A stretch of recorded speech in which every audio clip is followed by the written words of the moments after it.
what Vladimir Putin is doing now is playing for time, and he's playing this president like a fiddle.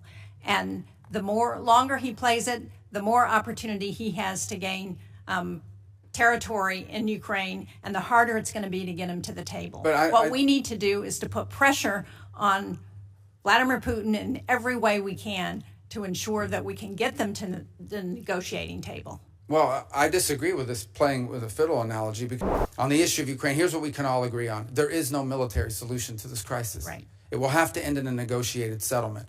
And the fundamental challenge we have in Ukraine is this. Russia wants what they do not currently have and are not entitled to, and Ukraine wants what they cannot regain militarily. And that's been the crux of the challenge. I don't disagree with that at one level, but on the other hand, what Vladimir Putin is doing now is playing for time, and he's playing this president like a fiddle.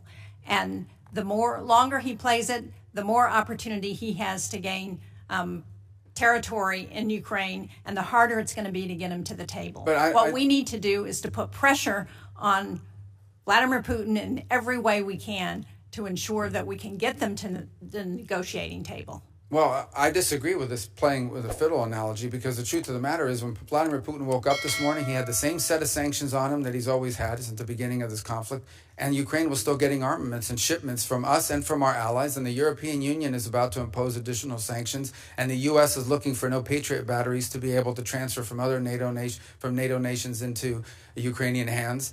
And what the president's trying to do is end a war.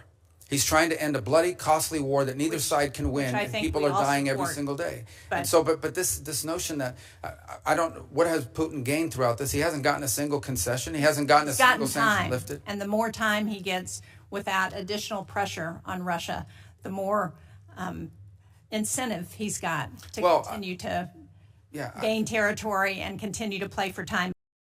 I think we have an opportunity to put more pressure on Russia and to push Putin to get to the table and to agree to a just and enduring peace. Do you support that sanctions bill? And do you think we should continue to arm Ukraine and to strengthen the sanctions against Ukraine in order to create the conditions for a real negotiation? Yeah, look, it may come to that point. If in fact it is clear that the Russians are not interested in a peace deal and they just want to keep fighting a war, it may very well come to that point. The president has made that in the past.